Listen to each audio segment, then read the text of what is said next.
we actually submit all of that data. Our human resources department analyzes it and presents to the management team, to the operating committee, in a way where we can actually discuss this talent. So a manager in a location X might be interfacing with 4 or 5 of the operating committee members. So there is now a discussion on this individual so that it's calibrated. And these individuals also calibrated among his or her peers. So we have a very, very robust process of understanding the performance and potential of these people. Then we go into saying, well, what are the open positions? How are we going to fill this pipeline? And so then we have a list of, ready now or ready in 1 year or ready in 2 years talent for key positions. And then that, of course, gives us a picture. If we have gaps where we have to take action to make people more ready. So this whole process, and I don't want to go into too much detail of it, actually is one of the bedrock processes. Then I do the same at my group level for the next level down. Then the business units which report into the group do the same for theirs. So this gets cascaded once a year, and then we have quick update meetings maybe every 3-4 months, because all this data is there, some of the decisions that have already been made, what is the status, etc. So this certainly is one bedrock process that helps us steward talent. Then obviously development is very important. And we have what we call a Coca-Cola University. It's a virtual university where people can take courses online, or there's also live courses. But the content of this is very important. So for example, if you take marketing, we have a model called the DNA model that is called the Coca-Cola Way of Marketing. Anybody who joins Coca-Cola marketing department is exposed to this. So we want to be using certain common standard processes. Not to put people into straitjackets that they can't move, but a fair bit of standardization, still leaving room for creativity and adaptation at the local level. So CoQ is actually very actively involved in teaching these standard processes to these people. Then one very great program, part of CoQ, is called the Catalyst program. This Catalyst program brings together 7 or 8 project teams every year, and each project team consists of 6 or 7 people from all over the world. So they could be from, one person from Eurasia, Africa, one from Latin America, one from US, one from headquarters, and they actually go to a business unit. The business units will have to say, for example, in our case, we said, we want to see how we can enter into the juice drinks category in this country. So this would be their task. So this cross-functional team from all over the world will actually make real-life recommendations to the business unit. And then the business units report back about how they're implementing that. So it's not really just training, they're contributing to the business themselves. Now what that does is it develops people, it builds networking, it helps on best practices, sharing, people start seeing so many things, and it really develops our people. So CoQ and Catalyst is another bedrock. Then we have routines and disciplines of sharing best practices through technology. We have portals.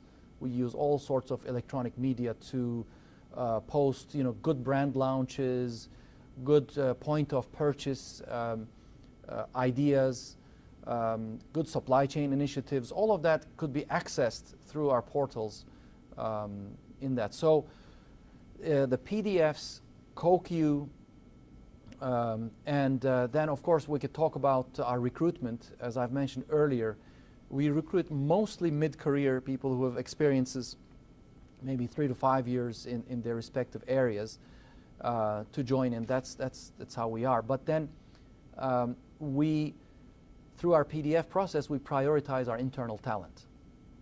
So if there is an opening that there's a good internal candidate, they get the priority because that's motivational for them. But that's not our only source of recruitment. We now have in our group, we've started a new practice. We have brought in-house a resource who would be tracking talent outside, just so that we can benchmark our talent to outside talent, and from time to time we bring it. One final initiative I'd like to talk to you about is the Women's Leadership Initiative. We have within our group, our total ratio of female to male talent is about 43 female, 57 male. You could say it's in an acceptable range. Ideally, it should be 50-50.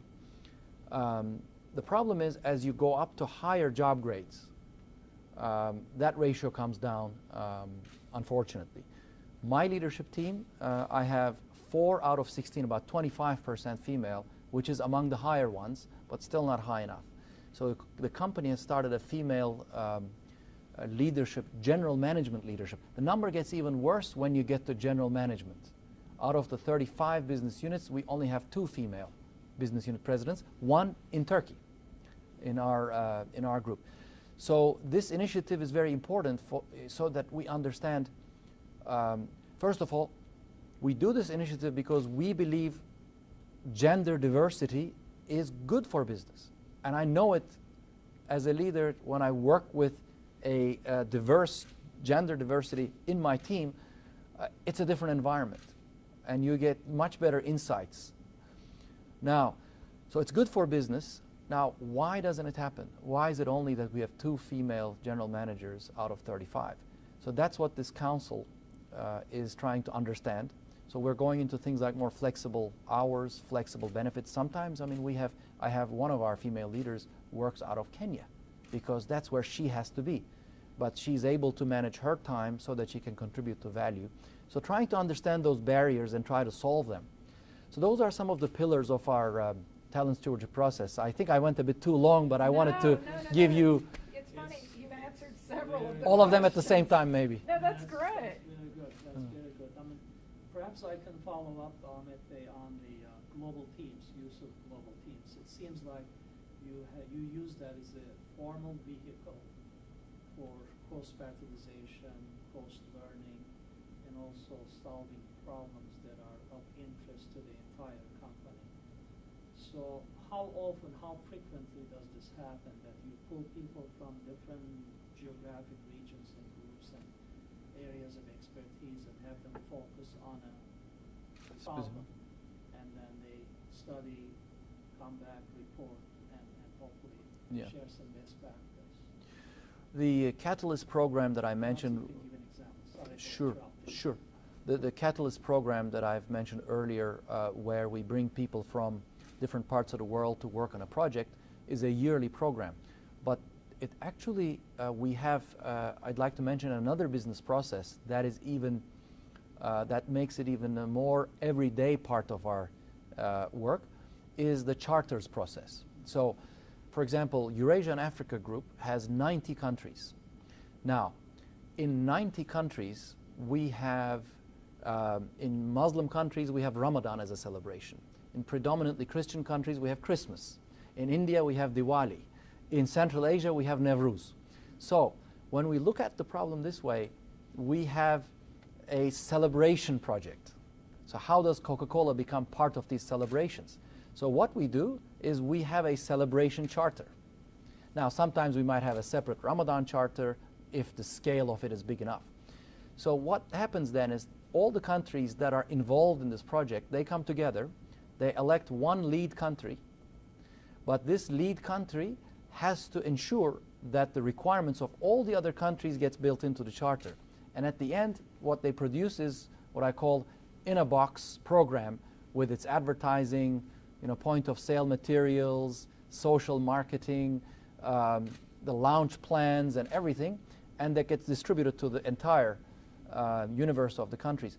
So we have, if I'm not mistaken, within Eurasia and Africa Group, we now have 12 charters.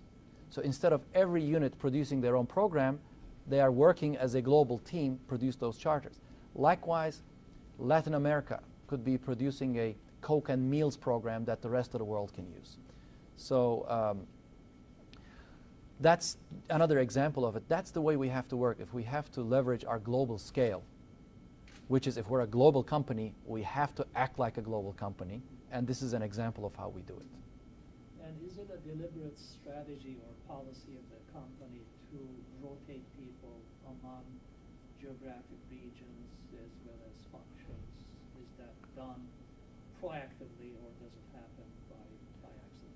Yeah, during our PDF discussions, the critical experiences that are needed for leadership jobs are defined such that diversity of experience is important, because sometimes you could have individuals who are doing a wonderful job in their countries, but maybe the circumstances in those countries are such that this performance is enabled.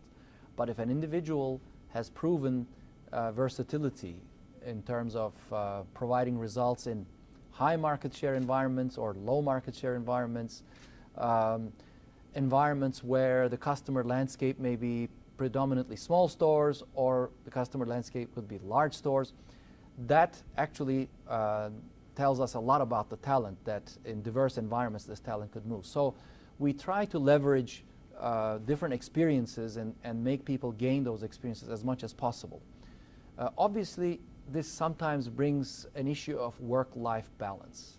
So this is a lifestyle, and we have to be very careful with the families as people move from one country to another.